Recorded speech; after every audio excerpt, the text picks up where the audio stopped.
আসলে অনেক আগে থেকে আমরা সিলেটের এই ঐতিহ্যটা আলী আমজাদের গড়ি এবং এই কিং ব্রিজটা ব্রিটিশ আমল থেকে আমরা সিলেটের একটা ঐতিহ্য, যেহেতু সিলেটে যারা পর্যটকরা আসে অন্যান্য মানে জায়গা থেকে, তো তারা ইয়ে হয় যে আমরা এই গড়িটা তারপরে এই ব্রিজের কথা কয়, তারা এখানে সবাই পর্যটন লাগে এবং প্রতি শুক্রবারে এবং সবসময় মানুষ একটু মুক্ত হাওয়া বাতাস খাওয়া লাগে।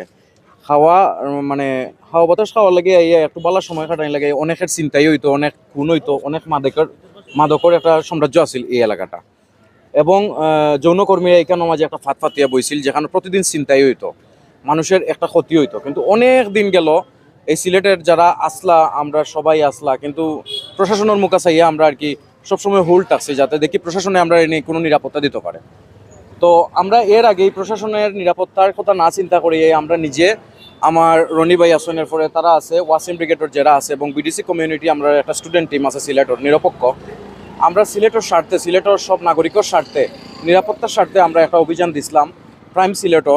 টাইমটা মেবি আজকে থেকে 2 মাস আগে প্রাইম সিলেটও একটা আমরা অভিযান দিছিলাম। প্রাইম সিলেট লইয়া একটা ভিডিও আছে যে এখানে যৌনকর্মী যারা আছে এবং মাদকদ্রব্য যারা বিক্রি করতো এবং যারা সেবন করতো, তারা সবরে দৌড়িয়ে আমরা একটা ব্যবস্থা নিয়েছি, যাতে এখানের মাঝে আমরা ক্লিয়ার রাখার অনেকটা চেষ্টা করছি।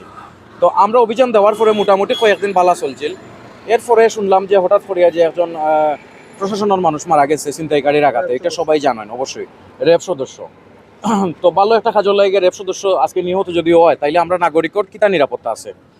আমরা একজন স্টুডেন্ট, একটা ছোটো ভাই আইলে এই দিক থেকে মোবাইল রাখি দিত, একজন ভালো মানুষ গেলে রাত্রে যৌনকর্মীরা হানা দিয়ে তার ভিতরে নিয়ে চিন্তাই করতো, ব্ল্যাকমেইল করতো, এগুলা থেকে আজকে আমরা মুক্তি হইলাম একজন র্যাব সদস্যর আমরা খুয়াইয়া। আমরা সিলেটের অবশ্যই একটা ভালো জায়গা, একটা ভালো হয়েছে, এখন একটু নিরাপদ হয়েছে, একটু নিরাপত্তা আছে, যেহেতু আপনারা দেখতে পারা যে পুলিশ ক্যাম্প আছে পিছনে, এখন পুলিশের তাবু টানানো হয়েছে, যে এখন মানুষ নিরাপদ। তো এই জিনিসটা যদি আগে থেকে করা হইতো, একজন র্যাব সদস্য নিহত হওয়ার আগে এবং আমাদের নাগরিক যারা আছে এরা ক্ষতিগ্রস্ত হওয়ার আগে থেকে যে এই পদক্ষেপটা নেওয়া হইতো, তাইলে আমার মনে হইতো যে আরও ভালো হইতো, আমরা হয়তো আরও খুশি হইতাম।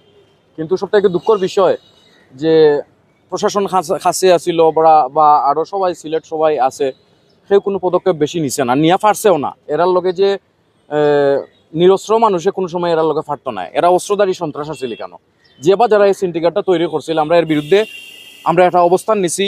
আমার রনি ভাই আসেন এবং জামান ভাই মানুষ যারা আসেন, বা আমরা নিরপেক্ষ, কারণ আমরা কোনো দলীয়ভাবে কোনো কিছু কইরাম না, আমি নিরপেক্ষভাবে কইরাম যে সিলেটের একটা বালা নিরাপদর লাগি, মানুষের পাবলিকও নিরাপদর লাগি আমরা এই অভিযানটা নিছি, যেটা নিজের জানোর উপরে গেছে। এটা আজকে র্যাব সদস্য যদি নিহত হইতে পারে, তাইলে তো আমরাও নিহত হওয়ার কথা আছে। কতটুকু সফল হলেন আপনাদের অভিযান চালিয়ে? আমাদের অভিযান আমি মনে করি এটলিস্ট খুবই ভালো হয়েছে। আমরা যেসব অভিযানটা দিছি অনেকটা বন্ধু বান্ধব মিলিয়া, ছোট ভাই বড় ভাই মিলিয়া যেসব অভিযান